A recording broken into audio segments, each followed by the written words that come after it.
I never thought the lowest point of my life would start with a smile and end with me standing taller than everyone who once looked down on me. But that's how it happened. Funny how life works like that, right? One random morning, one decision that felt small, and everything I believed about fairness, dignity, and strength got tested all at once. That morning, I was walking fast, almost jogging, gripping a thin manila envelope like it could evaporate if I loosened my fingers. Inside were copies of my ID, a handwritten resume, and a folded prayer I'd slipped in without thinking. I was heading to a domestic helper interview at a wealthy home on the edge of the city. It wasn't glamorous, but to me, it was survival. My mother was sick, rent was overdue, and I was tired of being invisible. All I wanted was a chance. Just one. Then I saw him. An old man sat on the curb near the bus stop, shoulders slumped. Clothes faded to the point where you couldn't tell their original color. He looked up slowly, like even lifting his head took effort, and said, "Young lady, please. I haven't eaten since yesterday." His voice wasn't dramatic. No begging theatrics, just tired honesty. I checked my purse. One bill left. My bus fare. The money that would get me to the interview on time. I told him I was sorry and took 2 steps away, but my chest tightened. My legs felt heavy. You know that feeling when your conscience grabs you by the collar? Yeah, that. I turned back, pressed the money into his hand, and said, "This is all I have. I'll walk."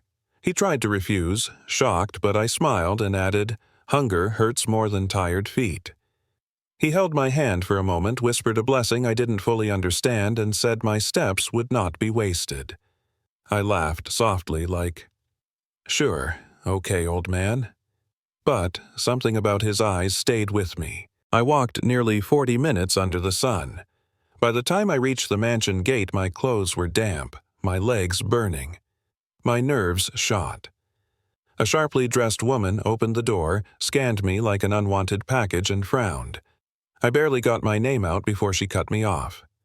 Late, dirty, slow. She accused me of having bad intentions, said I looked like trouble, and shoved the door closed like my existence offended her. No explanation, no mercy. Just humiliation. I stood there for a second staring at the gate, trying not to cry. Then I walked away. A few streets down, I saw the old man again sitting beneath a tree. He asked how the interview went. I tried to smile, failed, and told him they sent me away. He nodded slowly and said, "Some doors close because they were never meant for you. Don't beg them." Easy words to say when you're not the one going home empty-handed, but somehow they helped. At home, my mother tried to hide her disappointment, but fear leaked through her voice when she mentioned her medication running low. I promised I'd keep looking. 2 days later, still jobless, I ran into the old man again. He told me he slept behind a closed shop at night. I offered to bring him food and rushed home to pack what little we had. When I returned, he was gone. A woman nearby said a luxury car picked him up. I stood there confused, praying he was okay. That same day, in a world far from mine, a truth I couldn't imagine was unfolding. The old man wasn't homeless. His name was Leonard. He was a retired business tycoon suffering from memory loss. His son Ryan had been searching for him in panic after realizing his fiancée had left Leonard alone despite knowing his condition. That moment shattered something in Ryan. He saw neglect where love should have been cruelty, where care was needed. Days later, I was at a pharmacy buying medicine on credit when I overheard a man say, "I just need someone reliable." Immediately, I recognized his voice before his face. Same house, same gate, same man who'd stepped out the day I was chased away. My heart raced. I almost walked past him. Almost. But I stopped, apologized for interrupting, and told him I could help. I explained about my mother, my experience caring for her, my willingness to work hard. He studied my face like he was reading something written between the lines. Then he said, "Can you start tomorrow?" Just like that. No drama. No judgment. When I told my mother, she cried the kind of tears that carry relief and exhaustion together. The next morning, I returned to that house. The woman saw me and exploded, but this time, Ryan shut her down. Calm. Final. I wasn't living there, just working day shifts. The pay felt unreal. I thanked him so much my voice shook.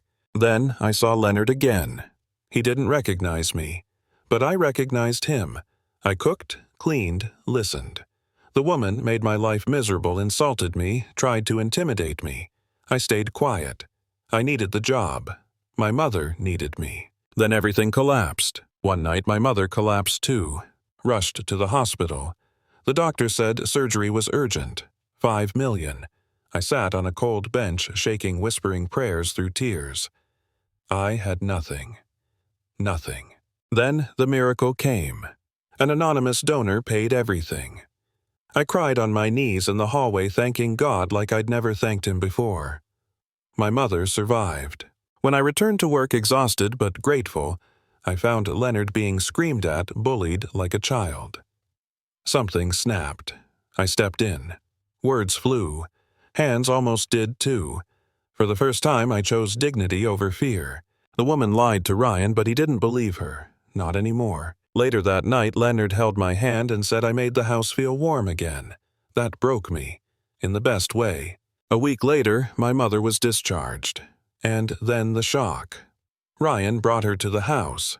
Said I shouldn't have to choose between caregiving and survival.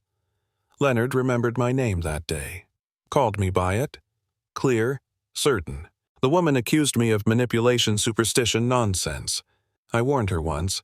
She backed down. Then Ryan returned early. Found her cheating. No shouting. Just an ending. That night Ryan told me the truth. Leonard had recognized my kindness on the street. Planned everything. Even my mother's surgery. Then Ryan looked at me and said he loved me. Asked me to marry him. Leonard clapped like a proud child. I said yes. So here's my question to you. If you were in my place that morning, would you have given your last dollar away? Or protected yourself? Was I foolish, or was kindness the real strength all along? Drop your thoughts below. I want to hear your truth.